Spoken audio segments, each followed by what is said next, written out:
Hello again, everyone. It's Mr. Most Days Off. And I'm the Whiz Kid. And we're here to talk about PopThreads.com, our newest sponsor and your online destination for all pop culture t-shirts. And right now, for our listeners, they are offering 10% off just by using the discount code Simpsons at checkout. Woohoo! They have some awesome Simpsons shirts. They've also got other things like old school Nickelodeon, my favorite, Legends of the Hidden Temple, and they've got us wrestling fans covered. They also have up to the current season t-shirts from TV shows like Game of Thrones and The Walking Dead.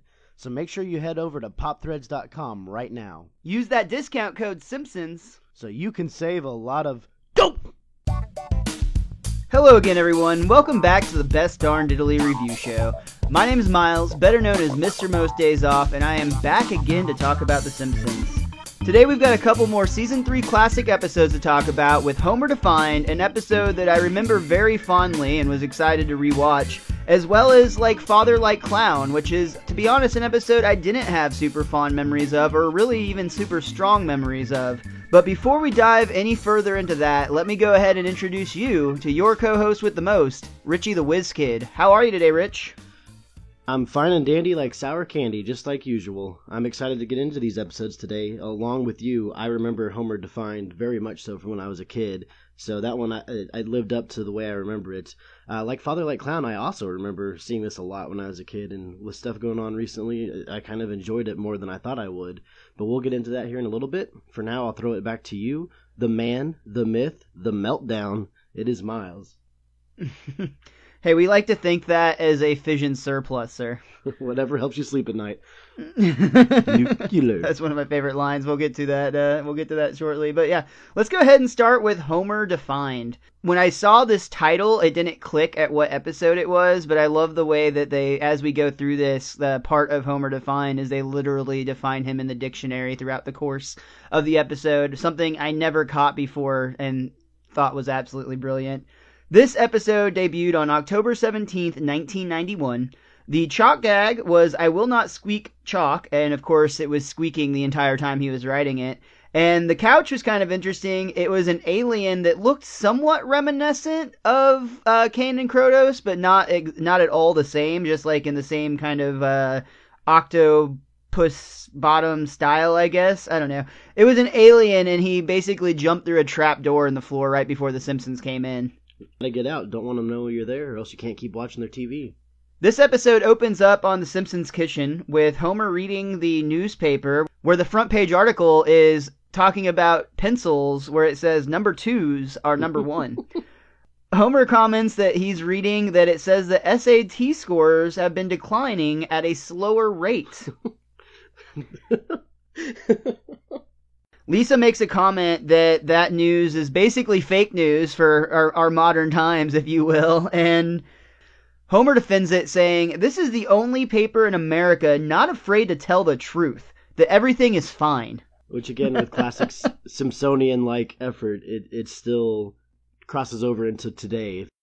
It's still important today, like it's still a common theme of media outlets. Oh, of course, yeah. Just they always tell you that we're totally okay, even when shit is completely hitting the fan. That's you gotta keep the people subdued, right? That's kind of the theme of this episode, isn't it? Like I didn't think about that till just now, but even when Burns is on with Brockman, he's trying to do, oh yeah, everything's fine. It was just a safety drill, when like literally they were seconds away from a meltdown. Well, yeah, like I referred to earlier, I mean, they literally refer to a nuclear meltdown as an unrequested fission surplus.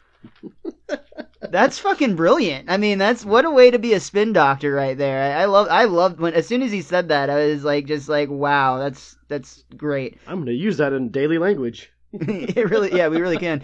Yeah, my wife's not having a meltdown. She's having an unrequested fission surplus, but I really dug that. And I agree with you. It's kind of interesting that the start of that, I'm sure that wasn't by mistake. That's the way the show is structured, that, it starts by talking about how everything is fine in the paper, and we actually get to a more personal, very personal for Homer, version of that story a little bit here later. Yeah, usually I catch that kind of stuff, but that's why we talk about it, right? Got to get that brainstorm in. There you go. But before we get to the fission surplus, we actually get to Bart. I think that's just you not wanting to say nuclear. It's nuclear. Suck it.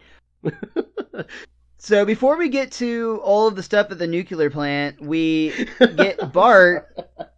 Continue. We get Bart signing Milhouse's birthday card, and this killed me because it was a Krusty the Clown themed birthday card where it shows Krusty on the front with a broken drum, and the card says, "Sorry, I couldn't afford to get you a new drum, but here's a nice set of bongos." And on the and I'm sorry, it was specifically for a 10-year-old Yes, too. It actually yes. had on the card that it was happy birthday to a 10-year-old. I couldn't afford to buy you a new drum, so I got you a nice set of bongos, and it's a bikini broad inside. And I mean, I would have loved to get that card when I was 10, obviously, but I love Lisa's reaction here too, where she's just kind of disgusted by how filthy men are, But again, which we totally are. It's fine. but it's great Krusty merchandising again, because like you said, it's clearly for a child, but it's so adult on the inside. Specifically a 10-year-old. Yeah. Yeah, absolutely. You can't even jerk off to that thing yet. So Bart actually gets, along with the card, he gets Milhouse a gift. And he was on the bus saying, you know, it sucks that you weren't able to have a party, but I got you a present anyway. And he opens it up to see officially licensed Krusty the Clown walkie-talkies, so that if they both take one, they can talk to each other from their bedrooms. I think Bart says, if you ever want to talk to me, just call me on the phone first and tell me to turn it on. But still, I understand that, because when you're on the phone, back in those days, you know, your parents could pick up another line and hear your conversation, or accidentally pick it up. Yeah. So the walkie-talkies, unless somebody's tuned into your frequency or whatever. These kids these days just don't understand. Being a child in the 90s, the struggle was real, You had to man. memorize phone numbers. Well, you couldn't be on the internet and part of it, we didn't even have the internet, but when we did have the internet, you could only be on the internet or the phone at the same time, and like it was one phone call per household. It wasn't like everybody had their cell phone. And you had to wait 10 minutes like to today. connect. Oh my god, yeah. I wish I could imitate the sound. Yeah, I'd I was totally just- do that I can right hear it now. in my I'm head. too lazy to download that and add it to this episode and post, sorry. You all know what it sounds like, if not, Google it. I actually did have walkie-talkies and used to love them when I was a kid, and me and my friends would do that stuff all the time, and it was so stupid because these cheap-ass walkie-talkies, you could only be like 50 feet apart from one another, so you could you had to like kind of talk quietly so that you didn't accidentally just hear your friend talking from a distance. And I always think about that when I watch this episode, and I'm like, they must be next door neighbors or something, and we just never realized it, or else those walkie-talkies would not go that far. Well, I was actually going to point that out later in the next episode when Milhouse kind of crashes the dinner. At some point, Homer actually has to drive Milhouse home. So how fucking far do those walkie-talkies go? Especially if they are Krusty the Clown walkie-talkies. You know that they're pieces of trash because he just streamlines everything as easy as possible. So you know they're not, I mean, they're going to cost a lot, but they're going to be worth shit. So, I mean, damn, technology in Springfield must be awesome. Yeah, exactly. Unfortunately, on this bus ride, though, for Bart, and kind of for Milhouse as well, everyone keeps coming by and thanking Milhouse for the awesome time, and Bart is kind of like, what are you talking about, man? It gets to the point where Otto actually announces on the bus's intercom that, you know, he had a great time at Milhouse's party and thanks so much, and also he thinks he left his pants on his roof. Freaking Otto, even he got to go. Damn. Right? That's like the second time Otto's partied with 10-year-olds, because he also went to the Simpsons party when Grandpa was babysitting, essentially. I think he just knows that if he goes to a 10-year-old, nobody's going to come by expecting to find anybody smoking pot, so he just hides in the back. Well, and I find that when I get really baked, I also have approximately the same, like, entertainment range as a 10-year-old. Like, we could totally throw on some cartoons at that point, and I'm going to be stoked. So it could have something. Maybe Otto just really likes getting high and watching Itchy and Scratchy. Yeah, that's fair. Nothing wrong with that. I mean, and as he quotes here in a second, clearly he's high because he has the munchies. So he does. Bart is crushed, dude. Like, he's like, man, I thought we were best friends. And Milhouse, you can tell, feels really bad. But everybody gets off the bus, and Bart just stays there moping and depressed. As you pointed out, Otto actually swings by the Quickie Mart and tells Apu he's got a serious case of the munchies, and he needs himself a heat lamp dog, I believe it was. Apu actually tells Otto, hey, are you aware that you've got a small child on your bus? And Otto's like, whoa, thanks for telling me, man. I was about to head to Mexico. Which, you know, the Simpsons kids go to Mexico once or twice throughout the series, so that's no biggie. But damn, all the way from Oregon? Hey, He's driving all the way through California at that point. he's high as fuck. Who cares? I guess. So we cut to the power plant where we see Monty Burns and Smithers talking, and Monty's basically really happy it's Monday. It's time for all of these hungover drones to pay for their 2 days of debauchery. Smithers actually says TGIM, sir. Worst employers ever. They're pretty evil. But they also have some interesting moments amongst themselves in these scenes. We basically flash back here with them talking about a movie in which Monty Burns was basically just like offended by this woman was just naked the whole time. He remembers a time when women were, would keep their clothes on and it was sexier. False, by the way. At the same time, we've got Homer and Lenny and Carl all talking about the movie and just what nice assets the actress had and things of that nature. And there's some interesting lines of dialogue just between Monty Burns and Smithers that'll continue on as the surplus of fission occurs later on in the episode. Where there's almost some borderline innuendo. It's not even borderline in some cases. There's definitely some innuendo, but there's also just some moments that kind of shine a light on their very odd relationship to some degree. Basically, this is the episode where if you weren't sure about Smithers beforehand, you're really sure now. Yeah, I would say this is Smithers' official coming out party for sure. This entire time they've been talking about this movie, Homer's actually been sitting at his station and he's been eating donuts. He's poking all of the centers to see what type of jelly they're filled with, and he's pretty happy with all of them, but his favorite flavor is purple. Purple. Which, selfish Homer again, because all those donuts can't be for him, and he took them all, and not only did he take them all, but he's putting his finger in all of them to find his most favorite, which means that nobody else is going to want those because somebody put their finger in them. Or they're all going to have to eat a donut that Homer poked. I don't know. I could see Homer eating all of them. But which I wonder if he actually washes his hands at work because he's dealing with like nuclear materials all the time.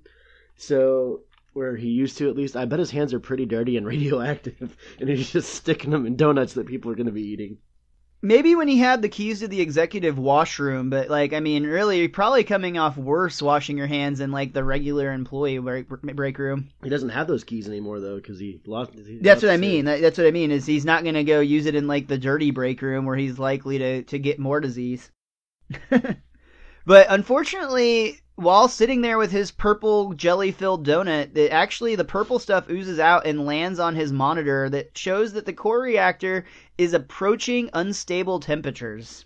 It gets to the point where the alarm goes off in Sector 7G. There is going to be 5 minutes until total critical mass. Homer is not really that worried because he says to himself, whoever's problem it is, they'll handle it. No big deal. Ah! It's my problem. We're doomed. Yeah, he realizes it's his problem, and he realizes they are all fucked. I like the scene with Burns and Smithers where he's like, I didn't write it down, but where Burns is like, who's in charge of Sector 7G? And the little exchange they have where he's like, Homer Simpson, sir, and he goes, is he a good man? And he says, no, he was somebody we hired under, and I forgot what it was, but it's basically where they hired idiots just to like even and keel everything. To fill spots, yeah. Yeah, minimum wage or like goons essentially. Yeah. Project Bootstrap. Burns says, Simpson, eh? Good man, intelligent? And Smithers says, actually, sir, he was hired under Project Bootstrap. And Burns bitterly says, thank you, President Ford. So they actually isolate Homer, and we cut to Bart being just super depressed. He is, and they actually have a soap opera on the TV, and I want to say that in addition to another character, John Lovitz was actually the voice of this male soap opera actor. Yeah. We see Kent Brockman on the TV with an image in the corner of Monty Burns with full hair. He's got a hairpiece on, and that cracked me up. And this is the part where we know, by seeing it kind of flashing back and forth, that they are approaching like a total disaster. But Monty Burns is telling them everything is totally fine, no big deal. These are just, little mishaps that happen. Like I said, he actually referred to it as an unrequested fission surplus. People just like to overreact and call it a meltdown. He's actually in the process of putting on a radiation suit the entire time he's talking to Kent Brockman. And I love when Smithers essentially is like, hey, where's my radiation suit? And Mr. Burns is like, how should I know? And if you look in that scene, the suit that Burns is wearing actually has a tag on it that says Smithers. I didn't catch that at all. That's awesome. Every scene that he's wearing a radiation suit in, it says Smithers on Burns' radiation suit. Well, as we know, I think Smithers would want it that way anyway. Yeah. He would sacrifice himself for Mr. Burns for whatever reason. But it makes it better that Burns, like, I don't even think he knows, but it's just like he's almost Homer-esque in a way where he's so selfish that he doesn't give two shits anyways. True. What I like is that, like, the end of the exchange, or I guess that's in the next interview with Brockman, but I like when they think it's about to happen and Smithers has an exchange where he says, Mr. Burns, I just want to let you know I love you. And Burns says, thanks for making my last few minutes on Earth socially awkward. Yeah. But that gets back to what you were saying earlier, where, like, if you had any questions about Smithers' orientation, it's pretty much unraveled on this one. They don't make it too explicit, per se, because, I mean, you know, I tell you I love you because, like, you're my brother and shit, but I think that it was underlying, especially when we get to the part with his ass, where he asks if he can kiss Mr. Burns' ass goodbye for him, and Mr. Burns is just kind of like, ugh. Lovers spurned. But meanwhile, Homer is kind of at full panic, sitting in trying to figure out what the hell he should do, because it's on him to save the day. He's looking for that thing that'll tell him what to do. He's talking about the manual. And it's like the size of a phone book, he says. And I love when he says out loud, who would have thought a nuclear reactor would be so complicated? Well, when he unfolds... That's when he unfolds the blueprints. He sees a little blueprint, and he starts unfolding it. And when he gets done unfolding it, it's so massive. We kind of flash through the town where more or less everyone's kind of preparing to die. Like, Skinner is saying, they called me old-fashioned for teaching you kids to duck and cover under your desk, which is totally not going to do anything, by the way, if you were wondering. My favorite, though, is at the retirement home, Grandpa Simpson is just like, I'm bored, let's watch something else. So they turn it on Wheel of Fortune. I mean, to be fair, you might as well just go out being entertained if you're going out anyway, right? Exactly. And this is the first time in the episode where we actually get a definition of Homer, where they actually cut to the image of a phone book. They flip to the word stupid in this case, and it pulls up with a picture of Homer J. Simpson right beside the word, as if he were the actual literal definition.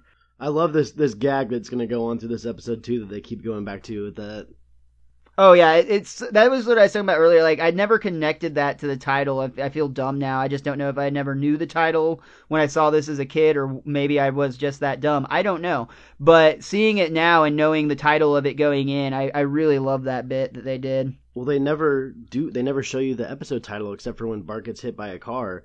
So you're not going to ever make that connection unless you go back and look at it in depth like we are doing right now. Yeah, but I've had the DVDs and shit for years, so I mean, I could have theoretically seen it. But to be fair, I love the Simpsons DVDs. I hate the way they do their episode descriptions, because you have to have the little booklet that comes with it. So, like, to look up episode information, you have to kind of, like, flip through a book. And I mean, essentially, that's kind of the reason, like, same concept with, like, NES games. Like, there's a lot of NES games where you were supposed to read the story before you started playing. Who the fuck wants to do that? No one wants to do that. So you just want to put your shit in and play. And the video games used to get, like, 20-page manuals that came with the game just to figure out the controls, and nowadays you just get like access codes to download extra content, and that's it. You don't even get manuals anymore. It's all online if they have one at all. This, though, is also a part where we get Marge, who's very concerned about Homer, and I actually really enjoy this. We talked about prayer on the last week's episode, but they bring it back again. Marge prays, and she essentially offers to God that she's going to be a better Christian if you just save her husband. Don't take him from her, basically. She even says that at the next canned food drive, she will give stuff that people would actually want to eat, and not just cans of lima beans and pumpkin pie stuffing. And then we get that sweet little moment where Maggie also puts her hands together to quickly pray as well, or use her magical powers to help Homer, whatever you want to say. Oh, it could be a Maggie-assisted prayer. I didn't even catch that either. I must have been writing it down. It was very brief. She literally puts her hands together for a split second and falls over, but that's all. That's all kind it of takes. sweet, actually. Yeah, she's very powerful. We also get a flashback here going back to Homer's training. He's trying to remember what he was taught. And while he's being told that this might be really important and could actually save your life one day, he's busy playing with a Rubik's Cube that he can't solve. He's like, yeah, the button, I got it. Which, and that flashes back forward to modern times, he has the Rubik's Cube in his hand and says, "This is all your fault," and throws it. And I wonder if this is a instance of drunken recall, so to speak. You know, they tell you if you do the same thing while you're studying for a test, if you do the same thing while you're in the test, you'll do better. Study drunk, take the test drunk. Study high, take the test high. That's how it works. Study with the Rubik's Cube in your hand, and then you do it in real life, and all of a sudden he's going to remember where the button is without actually remembering. Okay. Regardless if he had some sort of weird recall, what he does actually do is an eeny, meeny, miny, mo. Catch a tiger by its toe, and when he gets to mo, he pushes that button, and everything shut down, everything was fine. And we get the second instance of Homer being defined, where we get lucky with a picture of Homer. Shout out to Walking Dead people who are Negan supporters or haters with the eeny, meeny, miny, mo. It's very, very big right now. So I just got to throw out another classic case of Simpsons did it. Nice. So Monty Burns announces that it was just a false alarm. I think he said that a bird flew into the reactor or something of that nature. I love that Kent Brockman says, well, this reporter will be more trusting and less vigilant in the future. I love that line. Which, they're in cahoots with each other, because anytime there's like a Republican super secret villain meeting, the two of them are always on the board together. Also right here we find out that Monty Burns is going to make Homer the employee of the month, much to Smithers' dismay. He actually breaks a wine bottle right there when he hears that news. Meanwhile, we go to Bart and Milhouse, who are still having turmoil over their friendship. Basically, Milhouse's mom said that Bart's a bad influence. I love Bart's response. I'm a bad influence, my butt. How many times have I told you never to listen to your mother? Proving her point instantaneously. I love that so much. I can speak to this. I would say out of our friendship, you're definitely the Bart, and I would be more of the Milhouse. I wouldn't say I'm a full-blown Milhouse, but you were a bad influence on me. Hey, it's okay. Everything's coming up, Milhouse, bro. Everything's coming up, Milhouse. Or you can call me Thrill House. You're more of a Thrill House. You can only input the name Thrill Ho, though, on that. But we'll get to that in future season. But yeah, Bart's a terrible influence on Milhouse, but at the same time, we'll see a lot of memories they have in photo albums and whatnot. Like, those are your best experiences of life, wouldn't you say? Oh, definitely, dude. It actually always bums me out on the flash forward episodes that we get to in later seasons, where it always seems like it's Bart and Ralph or Bart and someone other than Milhouse. It's never Bart and Milhouse like doing their thing in the future, which I always thought is weird.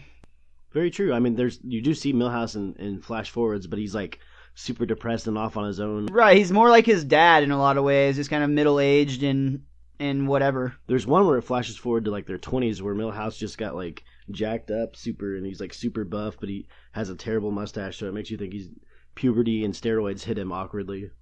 It's a hell of a combination. Yeah. I also really like when we get back to Homer at work and he's talking about how a nuclear reactor is a lot like a woman. You just have to read the manual and push the right buttons. True, very true. Well said, Homer. There's never a right button. They're all the wrong button. And even if it's the right button, sometimes it won't be the next. I mean that on a lot of levels. I'm going to keep my mouth shut now. Yeah, I'm just saying.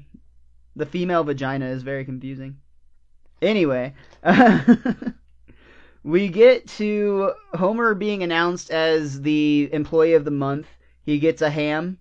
He gets a coupon book. He gets a thumbs up, a very, very challenging thing to get from Mr. Burns. He gets his face on the Wall of Fame, and he gets a call during halftime from none other than Magic Johnson. Were you a Magic Johnson fan when you were a kid? Fuck the Lakers. I don't give two shits about the Lakers, but I will say that nowadays I like Magic Johnson. He's part owner of the Dodgers now, and usually when he says something, It's very well thought and well put, and I like him more now when he's not a player.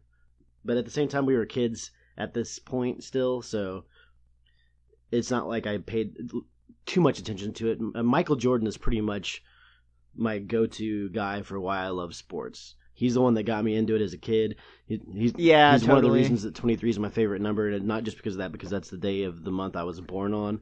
So, but Michael Jordan is the guy that got me into sports. Yeah, I think that we're just of that age that pretty much, I mean, when he was like really getting hot, we were in like the 5 to 10 range, which is essentially where most boys like really start to kind of get into sports. So I was totally with you. This episode actually made me a fan of Magic Johnson. Just I was somewhat oblivious to the fact that he was a big deal. I mean, because again, we were 6 at this time. But Magic Johnson, for those of you listening that don't know, was a absolute badass of a basketball player. He played for the Lakers his entire career, starting all the way back in 1979, and he won championships for them in the 80s, like 7 times. I think it might be 5. Here, let me look it up. 5 times. 80, 82, 85, 87, and 88. And he had a very, very famous rivalry with none other than Boston's Larry Bird. For the win. Yeah. And that is actually what I remember as a kid, is that rivalry was something that, like, even from like a young teenager is when I really started to kind of appreciate that, because I watched a documentary about it, and it really was fascinating. It was good for ratings too. Yeah, big time. What I find somewhat fascinating about this one is this episode aired again on October 17th of 1991, and Magic Johnson infamously announced on November 7th, 1991, that he had been diagnosed with HIV. So it was just 2 weeks after this episode aired, or possibly 3 weeks, excuse me, but it was just a few weeks after this episode aired for the first time that announcement shocked the world. And what's even more shocking, he continued to play all the way until 1996, still with the Lakers. He even coached the Lakers, and I want to say it was like 2004 or something. In the early 2000s, he was briefly a coach for the Lakers. And he's still alive and running today. It's kind of an anomaly. Apparently, he's been stuffing himself full of money, as we learned on South Park. I was going to make that joke as well, but yeah, it's not that difficult to figure out. The more money you have, the easier things are for you. Yeah, but no, it really is to some degree kind of an anomaly that he's managed to live with the disease for so long. It's an interesting story for sure. And maybe the fact that he did a little like guest spot on The Simpsons might have been a PR thing, because it might have made people like him a little bit more. Because I mean, back in the time that this episode aired, and when he came out with what he said, I mean, it's not easy to get positive PR on your side. Like, this is a big deal, and it's going to change the way a lot of people view you, and to continue on as he has, and even like I mentioned earlier, to be a prominent positive figure in a big spotlight. I mean, in the 90s, it's hard to come back from things like that, and maybe that's one of the reasons he wanted to be on The Simpsons. It's possible, yeah, and there was some unfortunately negative connotations that went around with AIDS in the early 90s. It did strike the homosexual community in vastly larger numbers than it did the heterosexual community, and unfortunately, just with the times that the way things were at that time, if people. It would make people suspicious that he was possibly, doing gay acts. And I have no clue if that was the case for him or not. That's how little I care if he's gay or not. But I honestly don't know if Magic Johnson was or was not gay, and it doesn't matter. But those things at that time, from a publicity standpoint, could really hurt you from like a spokesman type of standpoint, because you got to keep in mind he was coming towards the end of his career at this point. So like a lot of players, he was only going to be able to make money from like endorsements and things of that nature. He wasn't going to be able to do it on the court anymore. And just again, with the times that they were, coming out or being outed as a homosexual could have cost him a lot of money. Just coming out with the disease in general that was associated with homosexuals could have cost him a lot of money. Very true.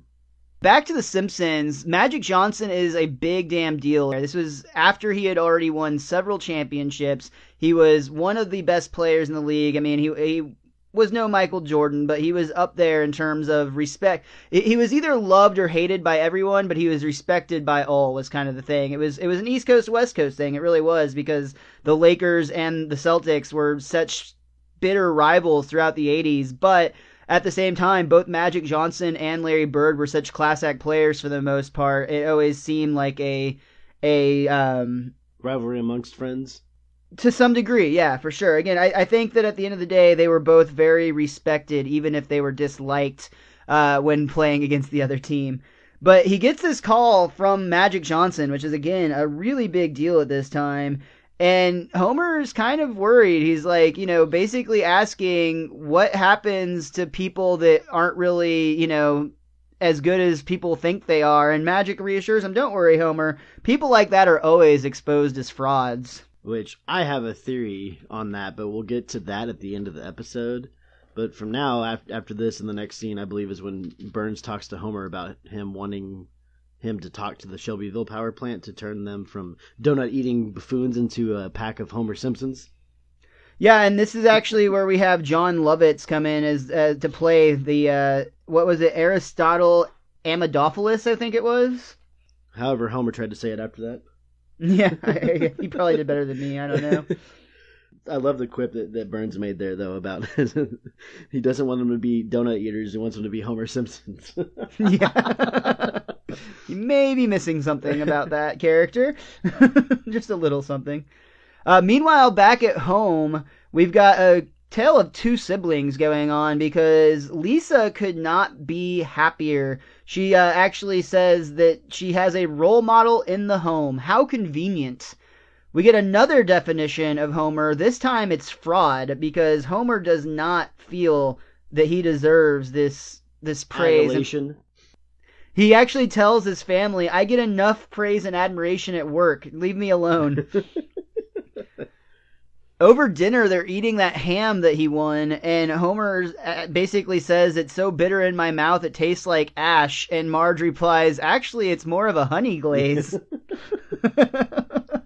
I love all the little exchanges that happen, too, when Homer doesn't like it, like in a scene here in the minute where he's at Moe's and Lisa's following him around, and outside of the part where Barney's like, oh, I used to follow my dad around when he was at bars, too. But you get the tone where, like, that's why he became an alcoholic.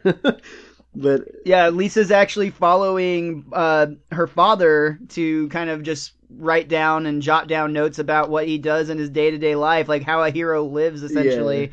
And he takes her to the bar. I love that so much. Well, I also like the opening when Barney's telling Lisa, and next time you see or someone tells you that carny folk are good, honest people, you spit in their face for me. Lisa's like, I will, sir. I will, Mr. Gumble. Just great exchange. I also love how Moe puts the beer in front of Lisa and the chocolate milk in front of Homer. And Lisa's like, excuse me, I ordered the chocolate milk. Oh, yeah, there is a lot of great exchanges going on. Unfortunately, though, while Lisa's having the time of her life and Homer's feeling like a fraud, Bart is just flat out depressed. He lost his best friend. He can't play with Milhouse anymore because his mom won't let him. And he resorts to playing Monopoly with Maggie, who just is basically eating the hotels. And I love when Marge actually is like, don't let your sister eat the hotels. And Bart's like, there's plenty of those things, Mom. Don't worry about it. See, because Bart knows that she's not in any actual danger. At this point, Marge basically suggests, like, why don't you go play with Milhouse? And Bart shares, like, his mom thinks I'm a bad influence. And then he invites Maggie to go throw rocks at hornets' nests. Not at all a bad influence. He's a Beastmaster. He can control them. They're not going to hurt her. That's what people are missing. Is they're in no danger as long as Bart is present. I hope enough people listening to this also listen to that episode of Bart's dog gets an F, so they have some sort of clue what the hell we're talking about. Bart is a Beastmaster. Yeah, this might be evidence of that. That's we don't actually see him with the hornets. Might. We don't see him get stung either. There's a really sweet moment here too, where Marge goes and visits with Mrs. Van Houten, and basically says, "I know that Bart has a spark." And it's not necessarily a bad thing, but it does make him do bad things. Milhouse's mom basically is like, the other day, Milhouse told me his dinner sucked. And they don't even say sucked on TV, so I know he learned it from your boy. I wasn't allowed to say that when I was a kid either, and I remember that I'd get in trouble a lot of times because I would say that sucks. And eventually it just became part of 90s vernacular to the point, and I think my parents just got tired of like chastising me for it. But yeah, there was a period of time where I got in a lot of trouble for things sucked all the time. And that was credit Bart Simpson. I remember that the first time I really got to say it and it was okay, and I was like, oh my god, are you serious? Is when I got to go to a UT-OU game. You got to say OU sucks? Yeah, I got to say OU sucks, and it was such a big deal. I was like, yes! Which they do, excited. and they always will. But yes, it was so great. I got to say OU sucks. It was like the ultimate joy of my childhood to say that. That's badass. Right after that, Bart gets a message on his Krusty the Clown walkie-talkie asking Milhouse asking him if he wants to go over and play. And Bart immediately knows that it was Marge that helped him. He says, thank you so much. And Marge is like, well, how do you know it was me? And he's like, well, who else would do it? That little moment was like really touching to me. Like, you don't get a lot of really good Marge Bart moments, but it's such a sweet little brief moment. And especially when Bart looks at her and he says, who else would? Where it's like he knows that nobody else in his life is really going to defend him like that. No, you're right. It's a really big scene between these two characters. I don't really remember them having another one up to this point. Yeah, you're right. We've had Homer Bart moments to some extent. We've had Lisa Marge episode to some extent. We've definitely had Homer and Lisa, but this might be our first big emotional Marge and Bart, which one of my favorite episodes ever is a Christmas episode, the one with Bone Storm where he steals the video game, and that one obviously has a very touching moment, but this one might be the first. But yeah, it's very brief, very quick, but it was beautifully done. Absolutely. Then on the way out, though, of course, Marge tells Bart to be good, and he's like, don't worry, I will, and he reaches under his bed and cocks his BB gun before running over to Milhouse's. I love that so much. Yeah. It's such a, like, badass BB gun, too. Like, the way he's got it, like, he pulls it up, it looks like Rambo when he's cocking that thing. Yeah, action hero style. Yeah, for sure. Then we get back to Homer, who's visiting the Shelbyville power plant to motivate those donut-eating goons to be more like him. Homer is fucking clueless. He's nervous. He's trying to take the advice that Barney gave him to picture the audience in his underwear, but he also pictures himself in his underwear, which makes him even more nervous, and his speech is just kind of bombing. But at that moment, he's kind of saved by the bell to some degree because their power plant starts to have a meltdown, or a fission surplus, if you will. They're like, don't worry, we've got Homer here. Just do exactly what you did last time. So Homer does. He eeny, meeny, miny, moes. Catches that tiger by his toes, and once again he pushes the right button. Disaster averted. The owner of the power plant kind of loses his shit on Homer. He's like, I cannot believe you're such an idiot that's how you save the plant, quote unquote. And it pulls back to another broadcast of the news with Kent Brockman announcing that Homer basically is a phony. He says, eeny, meeny, miny, mo, is Homer a hero? The answer is no. I love the quote between Homer and the Shelbyville plant runner, the plant owner, where he says, do you even know what button you pushed? And Homer goes, sure I do, Mo. Yeah, that was really good. You're totally right. And this gets me to the thought I want to leave with you.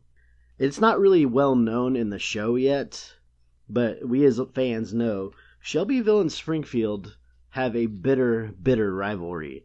They're at odds with each other all the time. I think Shelbyville set Homer up. I don't think there's any danger in this scene. Everybody knows Homer's an idiot except for Mr. Burns, because Burns forgets left and right, but even Smithers knows. He doesn't even remember who Homer is half the time, or all the time. And you know secretaries and underlings always talk amongst each other, so I'm wondering if Smithers badmouths Homer left and right, because Smithers has not really liked Homer up to this point, and if he talks to, maybe say a secretary over at Shelbyville, the Shelbyville people would know instantaneously that Homer's a buffoon, and it would be well known. I think this owner went to Mr. Burns and set this whole thing up. Well, and now that we know more for sure that Smithers is gay, maybe he's in like Lloyd's Gay Mafia from Entourage, so he was completely able to just get that thing set. That's kind of what I was thinking. That's an interesting concept. I could totally see them setting up Homer, because you're right. It's very clear that the dude does, like, I would think almost anybody is going to be like, really? That guy? He's the big hero? Like, and you're telling me a city as big as Shelbyville doesn't have somebody qualified and trained to avert a nuclear disaster? Like, they don't have one person in their plant that knows to hit one button? I'm telling you, this is a setup. That's all. Yeah, and it's really, anybody has to be better trained than Homer. They couldn't have all been hired from that bootstrap program. Thank you, President Ford. But it is outed that Homer did nothing but get lucky. And we get through a couple of scenes where, like, Barney falls off the bar stool, but he lands on a pretzel, so he's like, oh, I pulled a Homer. And then Magic Johnson himself, running across the court, slips on a rag or a towel, slides up and crashes and falls, but he makes the layup and declares, hey, it looks like I pulled a Homer. Landing amongst a beautiful set of Lakers cheerleaders or whoever they were. Right. We go to our final dictionary scene, and we define to pull a Homer, with Homer's picture sitting right there, and it describes an American bonehead, or to succeed despite idiocy. That sounds a lot like the show, actually. Pulling a Homer, indeed. Every week we're just striving to pull a Homer, guys. That's all we're going for here. Yeah, our luck's got to run out eventually, I think. Yeah, probably. I mean, well, hopefully we'll get through the 30 seasons. Who knows? Only time will tell. Almost a tenth of the way there, my friend. Hey, man, we're moving. So I think that's going to do it for Homer Defined. Is there anything else that you or that book of yours wants to say before we move on? My book, which is The Simpsons, A Complete Guide to Our Favorite Family. I'm kind of mad at them because they point out that Burns is wearing Smithers' suit, which I caught that myself, but they also point that out. And they also say, I was happy with them because they say that the coffee mugs in the Springfield nuclear power plant are shaped like cooling towers. So I thought that was cool. And that Otto was singing the bass line while he was driving for Frankenstein when he's driving 70. Like, he's singing the bass line. He's not actually singing a song, but he's dun dun dun dun dun dun dun dun dun, like he's actually doing that. Very cool. I don't really have anything else to add other than I just really, really enjoyed this episode. I always enjoyed it as a kid. I remember it fondly from childhood, and I enjoyed it. I don't know if it was on the same level or a different level, but I just know I really enjoyed this episode across the board. I don't think it was that great of an episode overall, but I think it has some really good moments, and like I like it because it's The Simpsons. But and I really like now, like you pointed out, that the episode title Homer Defined, and literally multiple times throughout the episode, he's being defined in the dictionary, and the definition's changing. So it's right. Another great Simpsons writing, sticking to being fantastic, I guess. It's Simpsons gold is what it is. That's what I like about There's it. There's gold in these here writers. That's going to do it for Homer Defined. We've still got Like Father, Like Clown to talk about. What? But before we get More? to that, let's hear from our Pottern family.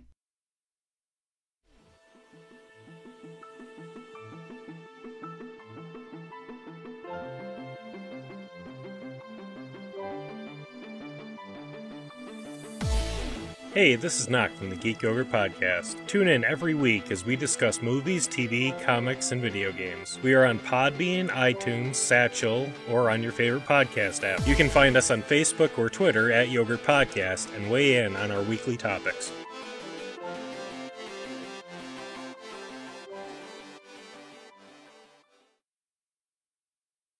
So let's move on to Like Father, Like Clown, which debuted on October 24th, 1991. Good day. I recall it like it was yesterday.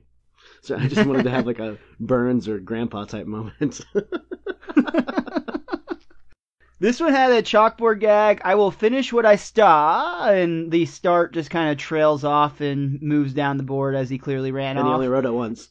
And we get a very, very Bart couch gag where the whole family runs in and sits down, and Bart just kind of lays out across the top of them. We also have a first appearance of Rabbi Hyman Kristofsky, who is played by comedian Jackie Mason. A Jew.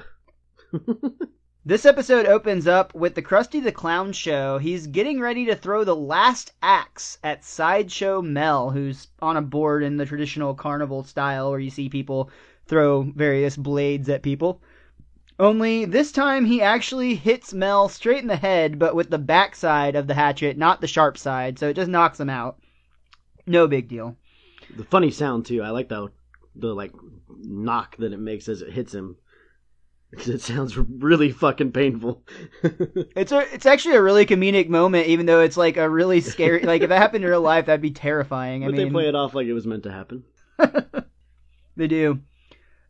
They go off the air, and Krusty turns into like a completely different person. He's very moody. He's very irritable. His assistant is telling him all these things he has scheduled to do, and he's basically saying, "Cancel it, cancel it, cancel it," and finally, it gets to dinner with Bart Simpson, and he's like, who? His assistant actually has to remind him that Bart Simpson is the one boy who continued to believe in him all the way back in the episode Krusty Gets Busted, where Sideshow Bob was setting up Krusty for armed robbery. Found similarities, and especially with the last episode. This is another running theme where Krusty always forgets who Bart is, much like how Mr. Burns frequently forgets who Homer is. So I was like, I didn't even realize they've got like two of those jokes that are continual themes throughout the series. Yeah, that's true. Krusty remembers fondly and well that Bart was the one kid who he remembers standing up for him, and he has this kind of touching memory, but then he snaps back to reality and is like, cancel that too. This really upsets his assistant, who's like, you've got to quit canceling on this boy. And it also really upsets Marge, who takes the phone call and has to let Bart down, who is getting ready to have all of his things autographed and setting up Milhouse with, I think, 100 autographs is what he was offering him. But Bart learns a very important lesson here, and he completely forgets it in the scene coming up. But, I mean, he learns that the world is a piece of shit most of the time, more so or less. He actually writes Krusty a letter stating that he's been a Krusty fan. He actually says his Krusty like fan club number, and he basically says he's turning it in. He doesn't want it anymore because of how much Krusty's let him down. He should learn to manage expectations here. I do this all the time where like I'll get really excited or do something or other, and it sounds negative or pessimistic, but I try to learn to manage expectations or prepare for the worst, so to speak. Oh, dude, the expectations change so much in our lives. You're totally right. I mean, how many times have you gone to a movie that you just were so stoked for? This is going to be the best fucking movie ever. And you get there, and the movie's probably not that bad, but it just can't live up to what you're hoping Batman, it will Superman. be. At the time we're recording this, I have not watched Wrestle Kingdom 11, which is like the Japanese WrestleMania. I'm set to, I just haven't had time to do it yet. I'm really excited to get to it. But the main event of that match has been so overhyped, I don't think there's any way it can live up to it. It's actually been named the Dave Meltzer's 6 out of 5 star match, because that guy, for those who aren't wrestling fans, Dave Meltzer is like the guy who basically grades every wrestling match ever. And it's the first time ever that he's given more than 5 stars on a match. But my whole thought is, it's like, there's no way this match is going to live up to my expectations. So now I'm just kind of pissed off because I'm excited to watch Wrestle Kingdom, but the main event has been overhyped in my mind. I mean, how can it ever live up to Rocky 7 when you haven't even gotten to that point yet? Or Backdoor Sluts 9? It's just impossible, man. Dude, I don't know. Have you seen the first 8 Backdoor Sluts? Because they're all good, okay? Every one of those is an instant classic. Backdoor Sluts 9? Anyway, speaking of Backdoor Sluts 9, Krusty is actually calling one of those awful 900 numbers, and I only say awful not because I'm opposed to phone sex, but my god, those things are scams because they charge you so much money. I remember when I was a kid, I would always call the 800 version because you'd get the sexy lady like trying to convince you to call in with an advertisement, and as like a 10-year-old, just hearing that sexy lady talk was totally enough for me. Very well, very well. Hey, the more you know, right? I don't even know, man. The first time I saw one of those ads, I knew it was a scam. Like that's how bad they are. I knew That's it was how a scam, bad, and I would man. never call in with the 900 number or the credit card. Like, I wasn't saying that at all, but literally when you'd call in with like an 800 number, the like advertisement version, it'd be like this woman being like, "Hey, baby, I know you want to have a good time with me." Yeah, call and this I would just number. like, as like a 10-year-old, I'd like see a payphone in the mall and go fucking call those numbers. And you could just basically dial 1-800 and any 7 Jack like Officer. letters, and it'll come up with like, I always would do big tits, and it totally worked every time. Every time. So anyway, back to this very, very serious episode. Just like most of these, I'm sure this was a party line, and it just ended up being 5 dudes all wondering where the hot women are. I love that Pooh is there, and he says, "This is not as hot of a party as I had hoped." Yeah, it's kind of odd that like the first person I noticed other than Krusty was Apu, and when I saw out of the corner of my eye there were 3 other boxes of dudes. I paused to check. There was no one else I recognized. Just 3 random Springfieldians, which is kind of weird because, well, I guess for the time it's not. There's been multiple episodes, even in the last one, with all the plant employees that you see, which you see tons of power plant employees, and you don't recognize a single one of them outside of Lenny and Carl, who only appear in the earlier scenes. But up to this point, 3 seasons in, we've seen lots of random Springfield citizens, whereas I feel in the later seasons and as we move along, they tend to only put recognizable characters in the background after that point. At a certain point, they just have enough recognizable characters that they don't need to put random people in anymore. That's my belief on the situation, at least. I think that's tougher though, unless they have like cells already that they can just put in the background of these characters. I would think it'd be tougher to redraw characters that you have established, where you have to make them recognizable. Whereas in the earlier Simpsons, it's just background music, more so or less. Very true. So Krusty's assistant actually interrupts this party chat line call to have Krusty read Bart's awful letter turning in his fan club badge.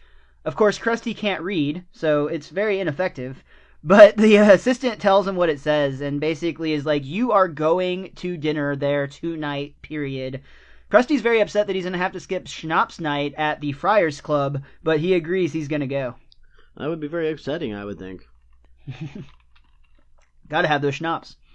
I like this scene where they're sitting in the Simpsons living room and you hear like the honk honk ha ha ha sound, and Homer's like, "You think that's him?" Yeah. Right after Krusty shows up, Milhouse knocks on the door and is like, "I just so happened to be in the neighborhood and wanted to see what you're up to."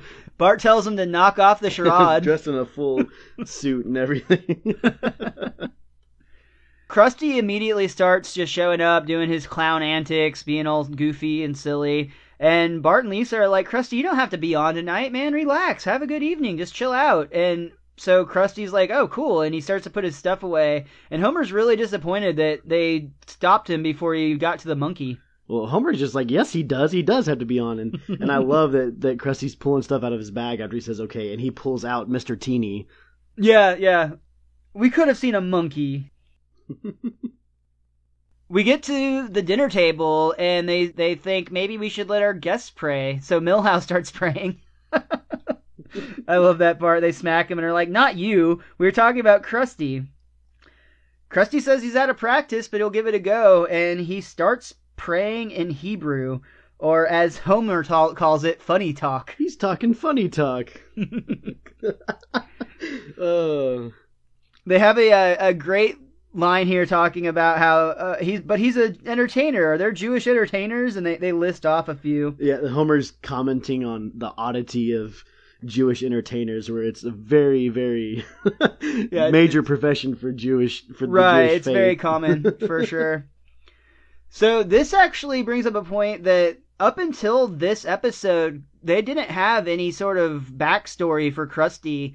And it was entirely made for this. They decided to make him Jewish, and they actually made his backstory a parody of this 1927 silent film, The Jazz Singer, where it's a very similar concept. A devout Jewish son of a rabbi man, basically chooses to be a jazz singer instead of going on and becoming a rabbi himself, which is what his father and grandfather's grandfather and all the way on for however long. And that's what this entire episode was more or less about. I thought it was kind of cool that The Simpsons actually brought on 2 rabbis to be consultants for this episode to make sure that they got things accurate. I mean, since I was a kid, I based most of my Jewish concepts off of things like this, and I mean, you can say what you will about that, but I felt like it was like it painted a picture in my brain. Like, it was it seems it's a very accurate portrayal, I guess, is what you would say. I think you could definitely find yourself educated by worse things than The Simpsons. Exactly. For instance, like a Mel Gibson movie. But people don't feel that way, and parents, oh, you're watching The Simpsons? That's terrible, turn it off. When in fact, there's things that I've retained over the years from The Simpsons that are actually educational to begin with. So that notion where they think it's all, quote-unquote, go in the South Park lingo, fart jokes, when in fact they're teaching you things that will help sustain your education, I mean, it's great, man. People judge The Simpsons, and always will, for thinking that they're not smart. It's not smart, and it's not educational for their children to be paying attention to this, when in fact this, especially at the time, might have been one of the smartest shows out there, and oh, for sure, hidden educational themes always are in The Simpsons. You're always learning something when you're watching the show. How many times have we said it felt like we were accidentally learning because we were entertained and then we just retained that knowledge and it stuck with us later in life? And that's things like history and art and things of that nature. And science and everything. There's so many elements to this show that are so much deeper than just the silly little yellow cartoons that we see running around the screen. Yeah. I mean, hell, this episode's about a clown. It's 20 minutes about a clown's life. A Jewish clown. Like, how often do you hear that? And, like, is this the first cartoon Jew? That's a really interesting question. I hadn't even considered. And we all know that there's tons of entertainers that are Jewish, but how many of them are prominently displayed with their Jewish faith as one of the like central parts of their character in 1991? Right. So I don't want to say Simpsons did it, but yeah, you do. We've kind of jumped ahead quite a lot, so I'm going to try to catch us up real quick. But basically, we learn at this dinner with the Simpsons of Krusty's backstory with his father. He was the son of a rabbi was also the son of a rabbi, and basically being a rabbi was what their family did. He was the most respected man in, like, the southeastern side of Springfield or something like that. And he's very wise. He had people come, like, all throughout Krusty's childhood, he'd have people coming up to him with moral questions, and I really enjoyed one of them, and somebody came up to ask him if he should buy this new car, and he's like, can you rephrase that so it's a ethical issue? And you learn here one of the other themes of the episode where he even says to Krusty, life is not fun, life is serious, because of what we're going to get to after this question. Right, and when he finds out that Krusty wants to be a clown, he actually gets the Simpson-style choke out like Homer and Bart do. And then immediately after that, Homer reassures Bart that he doesn't have to follow in his footsteps, and Bart's like, follow in your footsteps? I don't even like following you after you've been in the bathroom. And then he gets the choke out. So Krusty continues his story, and he's a little bit older, and he actually gets a gig entertaining for a Jewish party or of some sort. He's doing Jewish balloon art, like he does the Star of David, and he does a menorah, which is actually pretty impressive. Yeah, and people are all laughing and clapping and having fun with it, too. Everyone's really, really liking him. Except for his father, he notices is in the crowd. And he would have been fine until one rowdy rabbi decided to give that clown a spritzer to the face with a one of the water spritzer things that he uses, and it washes his makeup off. And his dad is shocked and ashamed. He actually tells Krusty that he's brought shame on his family, and he shunned him. He sent him out of the family. Which again, like, this is another reoccurring theme in a lot, where there's a lot of selfish characters in The Simpsons, and considering everyone's laughing and having a good time, and there's literally a rabbi spritzering Krusty in the face, And he's the only one not having fun here. yeah, but at the same time, it's like, well, that puts shame upon your family. But this guy that's standing up and squirting a clown in the face that everyone knows is clearly a Jewish clown, like that's not putting shame on that rabbi's family. Like, it's a selfish attitude. But it plays into the drama of this episode. But yeah, so Krusty has gone from being the guest they were all excited about to the guest that will not leave. They are looking through photo albums. He asks if there's any more. They're like, no, you've seen them all. They keep implying it's been getting late. At one point, Milhouse starts crying because he just wants to go home, and he asks Krusty's basically asking Milhouse if he has any stories he wants to share. This is where I was talking about, they actually say that Homer needs to drive Milhouse home, which made me think, how far do those fucking walkie-talkies range? But Krusty finally leaves. He walks home in the rain.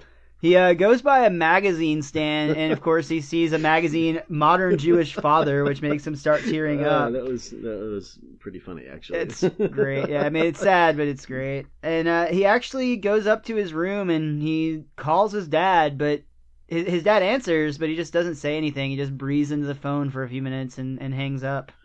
Yeah, and that's the brutal part about this episode, man. Like, the whole theme of this episode is just a strained relationship between a father and son, and you know, this episode hit me a lot harder than I thought it would at first. I talk about all the time how my dad watches The Simpsons with me all the time, especially when I was a child, and that he is a very important person to me.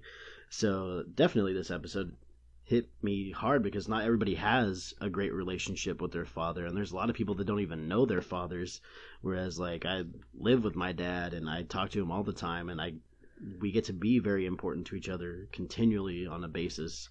And in situations like what's going on with my dad, where he's in the middle of fighting cancer right now, and it's tough, man. Like, episodes like this can touch you in ways you didn't really think they would at first. I talked about that at the very beginning of the podcast, how this episode hit me a lot differently this time, or unexpectedly.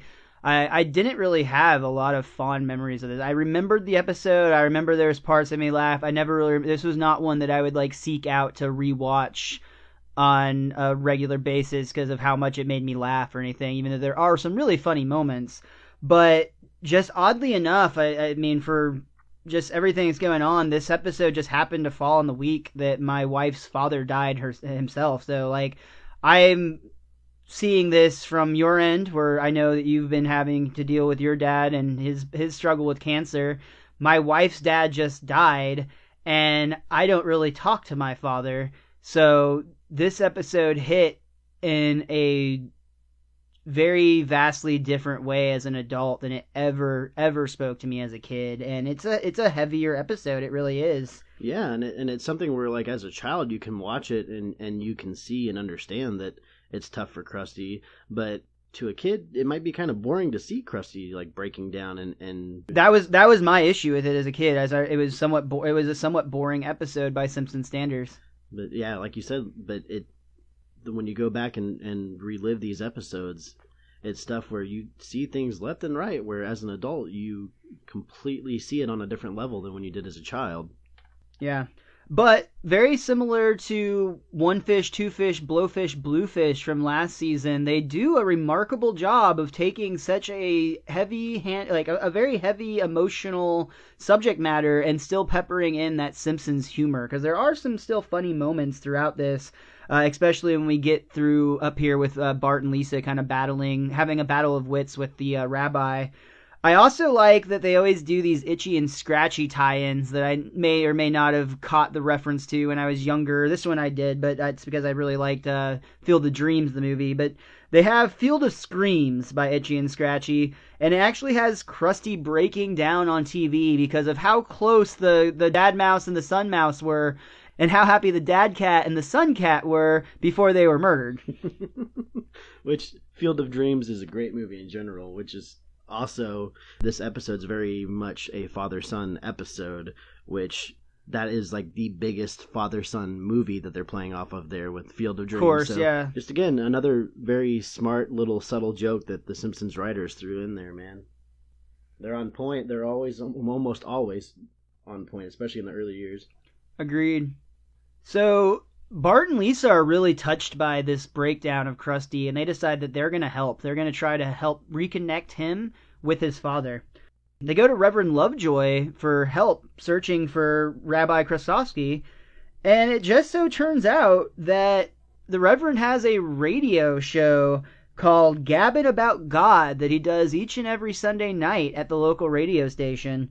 I also really laughed when, before he realized that they were just searching for the rabbi because they wanted to help a friend, he was worried they were converting. So he's like, well, the Catholic Church is changing to accommodate the modern young Christian and things of that nature. That little scene where they're talking with Lovejoy is just so freaking funny to me. Just like, and we talked about this with Andy, and just the character of Lovejoy in general, who he is definitely a hardcore religious person, but almost never in the right way, so to speak. Again, selfishly, I would say, in some regard, where he's not always on point about it, but that whole little exchange between him and Bart and Lisa looking for help, and Lovejoy saying, sure, I've got his information on a non-Christian Rolodex, in my non-Christian Rolodex. Like, that's just so funny, man. Why do you have a non-Christian Rolodex? Yeah, he'll have a list of numbers of people he can call in the event of the rapture. I also really dig whenever he's like, oh, you have a show? And they're like, he says, I talk about it every Sunday in church. And they're like, oh, yeah. That's all the kids can talk about on Monday mornings. Oh, well, here's a free shirt. We'll put it on later. Which is exactly the way that conversation would go in real life. Like, yeah, my friends will kill me if I put the shirt on. Or even know that I have it in the back of my closet. They get a hold of Reverend Krustovsky by calling into this radio show, Gabbin' About God, and the radio show starts out with like, is there any doubt in your mind that God doesn't exist? And everybody's like quickly like, no, of course not. Yeah, that's the first person that calls in, the first call that the radio show takes. Yeah, and the host is all like, oh, well, that drove conversation. Which is about, for a religious program, like the biggest question you could ask to have the biggest conversation. And they just quickly don't even touch base on it at all. It's very, very quick. I do want to point out, in the background on the wall on this episode, you can actually see an album from the Larry Davis Experience, which is that band that keeps popping up like left and right on this show. And it's just funny that they keep throwing little things in like that are almost a continual thread. Yeah, it's a fun little Easter egg to hunt for. Exactly. Very cool. The second caller is actually Krusty again, and once again he just breathes into the phone and he doesn't actually say anything while his father is, wondering why somebody would call and not talk. And finally, we get the Simpsons kids calling in to ask about essentially the situation they're in. Wouldn't you want to reach out and connect with your son, even if he, became an entertainer in this case? The first two, Reverend Lovejoy and the other priest, were basically like, yeah, of course, forgive him. But Krusty's dad, no, not so much. He went on a tirade about how that's not okay, and you shouldn't forgive somebody for that. Yeah, which again just plays into his father's almost selfishness in regards to this episode. Yeah, not willing to let go of a grudge, especially when it all comes down to just letting your kid live his dream. And at that point too, I mean, it's not like he wasn't unsuccessful. It's not like he, tried to be a clown and he ended up a bum on the street. He became about as successful as a clown can hope to, I would think. But that almost makes it worse, I'd say. Because it proves him wrong or something. There's like a shame aspect or a pride aspect to that. Showing that he was a little bit wrong, but at the same time, that's not necessarily the biggest part of the issue for his father in his father's mind, because he is wrong. Krusty is successful, even though he always loses all his money all the time, left and right, because he's got terrible vices. But yeah, the approach that his father was taking with him is on the Jewish faith side, where he's trying to teach him important lessons about being Jewish, whereas Krusty's just like, no, I just want to go do this other thing. So that is the butting of the heads for the last 25 years for them. And it only makes it worse that Krusty became so successful, excuse me. Right on. So, long story short is the rabbi is very stubborn, and he is not willing to forgive. He actually tells Bart and Lisa that he has no son, and then I love that Bart's like, oh man, we came all this way, and we got to the wrong guy's house, and he pops his head back out and was like, I didn't mean that literally. They decide, or Lisa really has the idea that we're going to hit him on his own turf, basically, and they go to the books, they go to the library, and Lisa starts studying. She starts looking through the Torah and finding scriptures to essentially prove the rabbi wrong and show that he should in fact forgive his son. But everything that Lisa brings to him, or Bart brings on behalf of Lisa, the rabbi has a answer for, some other scripture that counters what they're saying. I actually really like the brief scene where before that started, they trick both Krusty and Krusty's father into being at the same place at the same time. In the diner. Isn't Krusty getting like a French Medal of Honor or something like that? Yeah. And then the 50 million Frenchmen can't be wrong.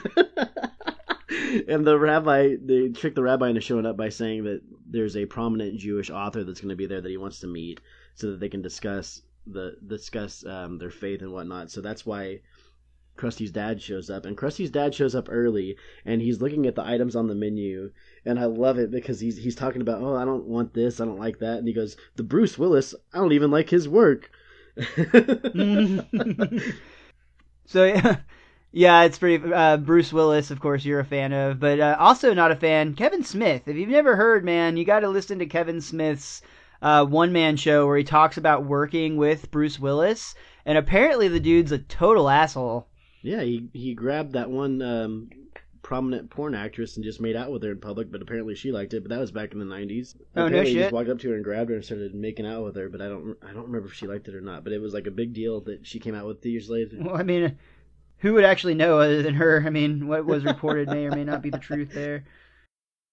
But yeah, what I thought was kind of interesting is just a sandwich being named after Krusty the Clown pissed him off so much that he left, even though he basically was like, tell that award-winning author I was excited to meet that I lost my appetite. And it's like, damn, if I had the opportunity to meet somebody that I was a big fan of their work, I would probably just let like that sandwich go and order something else. But it was enough to piss him off, so he stormed out right before Krusty walks in, dressed in like a French, military garb, actually. It was pretty funny. But yeah, so Lisa is going at it as hard as she can. She keeps taking Torah verse after Torah verse, and he keeps batting him down. I don't know if we did a good enough job explaining that in general. Lisa's at the library reading all this stuff and writing stuff for Bart to approach with Krusty's father at his home. And that's what you were alluding to earlier, where Bart's going there. And this is one of those great moments, again, that we've had, I think, once before, where we talked that Lisa and Bart teaming up is actually a very formidable duo. And when they put their heads together, they can usually almost get through anything, with the exception of maybe a Roger Myers issue that happens in the future. And it's interesting that they went back to that concept when this episode is so heavily tied to the season 1 finale, Krusty Gets Busted, which was, I believe, the last time they really truly had a sequence like this, where they were the driving, their teamwork was the driving force of the episode. Right. Yeah, it is interesting that they come back to that, but at the same time it makes sense where it is their childhood hero who needs the issue. So of course the children are the ones that care the most about it, whereas somebody like Marge or Homer wouldn't give two shits about Krusty in this regard. They're always there for their hero. Yeah, you're totally right. Exactly. But yeah, Bart keeps going in there, and Bart's really on his A game, so to speak. Like, he may not be getting through for a little while, but he is on his A game with Lisa's backing here. Definitely. But yeah, they try everything. Bart actually dresses up like in Jewish garb, like with the rabbi garbs. Yeah, rabbi garbs. Like he tries to like pretend he's rabbi. Each time Bart goes back, it's actually the first time it was at his house. The second time it was in the steam room. The third time it was during a circumcision. And then finally, Lisa, exhausted, saying, "This is the best I can do without learning Hebrew." Bart kind of has like a patient face, and Lisa's finally like, "Bart, I'm not learning Hebrew." They go and meet him at the park where he's playing chess. They bring their final quote to the table, the coup de grace from Lisa, the final blow, everything that she's got left in the tank. And the quote is, "Did not a great man say, and I quote, 'The Jews are a swinging bunch of people. I mean, I've heard of persecution, but what they went through was ridiculous. But the great thing is, after thousands of years of fighting and waiting and holding on, they finally made it.'" And the rabbi says, "I've never heard the plight of my people phrased so eloquently. Who said that?" And he starts listing some, like the Dead Sea Scrolls and other documents but yeah, just he's guessing, where you traditionally think something so insightful would come from. And Bart says, no, it came from Yes I Can by Sammy Davis Jr., an entertainer like your son. And this is what finally convinces the rabbi to tolerate, or to accept what his son did with his life and what he's done successfully. He's ready to forgive and to reunite. So they actually take him to the Krusty the Clown show, where Krusty is falling the fuck apart. He is a mess. He's falling over on himself. He can barely stand up even on air. He's just not got it like he used to. He goes to the back for a break to take a cigarette. I love it when he says, "Ah, my old friend, so close to my heart," and he keeps his cigarettes right in his chest pocket. Oh, Laramie. Which was in the episode we were talking about last week with the pack of cigarettes, tons and tons of cigarettes stacked to the ceiling. So Laramie's starting to pop up more and more now. They're also mentioned on the Fall Out Boy episode where he was speaking at like the Comic-Con convention. So yeah, they're popping up quite a bit. But Rabbi Krustosky shows up backstage, and he actually kind of scolds Krusty for smoking, but they reunite, they hug it out, they reconnect. Krusty goes back out on stage and asks for a spotlight. They immediately start doing the bit where it chases him around, and every time he moves into it, it moves away. So he finally gets them to stop and brings them on. He brings his dad out, and they sing "Oh Mine Papa." And this is a Dusty Room moment, so to speak, when you see these two on camera singing joyfully together. And finally, they announce it's been 25 years. And in the final great moment, they bring out a pie, and Rabbi Krustosky hits Krusty in the face with a pie as they hug on camera. And that's my only real issue with this episode, man. This has happened, we've touched base on this once or twice before, where we feel like they just kind of run out of time, and they kind of wrap things up a little too quickly. Well, especially when they do these really deep episodes. Yeah. It's just, with all the issues at hand, and they talk about how it's been 25 years, this wraps up incredibly fast, and they get over their shit incredibly fast, which we'll see Krustosky again in the future, where, you can still tell there's a little bit of lingering on that somewhat, but not really. But he gets over this pretty quick. They actually just brought him back again, and spoiler alert from what I've seen and read, but they bring him back for the last time on this most recent season. He actually passes away on in the 28th season. Yeah, I think they did a little thing where they said like a character was going to die too for this, and they didn't really say who. And then when it came out, it was Krusty's father. And they've done that once or twice too, I believe. But yeah, they kind of wrap this up a little too quickly for my taste, especially like you said with how deep the episode gets. But I mean, it is what it is. It's a 23-minute episode when a lot of that time is credits, so they only get, 21 minutes where they get to actually do anything. So you got to wrap it up. And they got to do it in three segments with commercials, and they've got to reset the entire universe like we talk about every single time. They have to reset things so that when we come back next week, everything's ready to start again. It is what it is. I guess to be fair, next week's the Treehouse of Horror too, so it might be a little different next week. But that's like the one exception each season to the not having to reset the universe rule. Pony.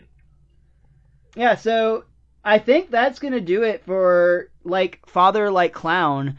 Rich, was there anything else that you or that book wanted to mention before we get on out of here? The book wanted to point out, which we always do this, the one thing this book is good at is picking out signs. And the movie theater, the movies that were playing and the Springfield X Theater when Krusty went by is For Your Thighs Only, Crocodile Done Me, and Doctor Strange Pants. So I just wanted to point that out. And we talked about this episode. I know that Emily, yourself, and myself all have different relationships with all of our fathers in general, and especially for me and Emily, things haven't been so great lately. But I do want to say that I like that there's things like The Simpsons that can touch you later in life after you've already seen the episode. You know, I've seen this episode multiple times, but it can still affect you in different ways when you come back in something like this. And, you know, whether there are good, bad, or indifferent experiences, it still affects all of us.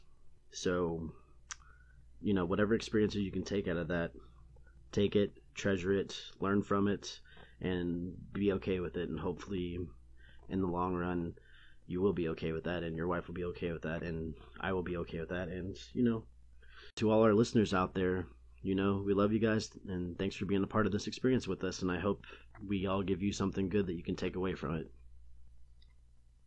I don't know what else to add to that, man. I think you kind of summed it up. That's The Simpsons do a wonderful job of not only being funny, but also making you think and making you feel. And again, a cartoon that lasts for 23 minutes and can do all three of those things almost every week for, well, I was going to say for 30 years. We can argue how many years of those that's accurate, but at least for a decade, I know. And that's impressive. And again, we're watching this now basically 30 years after the fact. I mean, shit, dude. Like, yeah. That's amazing. I was going to say 25, which creeps me out because Krusty says we haven't seen each other in 25 years. And it's almost like I have seen this episode in the last 25 years, but at the same time, it aired 25 years ago. So it's really freaky to think about it in those terms. You're totally right, man. Well, on that heavy note, I think that's going to do it for this week's Best Darn Diddly Review Show. Rich, is there anything you want to plug before we get out of here? As always, you can follow me on Twitter. I am at thewiz_kid23. Also, while you're on Twitter, go ahead and go to our show page on there. It's at Best Darn Diddly. That's DIDDLY. And make sure you give us a follow on there as well. You can also use at Best Darn Diddly on Instagram and give us a follow there. As for me, I'm at Mr. Most Days Off on Twitter. And if you want to help out our show greatly, do us a solid and go to iTunes. You have to look us up. We are under the Fans Podcast page. You'll find the Best Darn Diddly Review Show at the Fans Podcast. And write us a 5-star review. Mention Best Darn Diddly by name, and that would be huge for us. If you can take a moment and do that, that would really help out, and we will read your review right here on the show.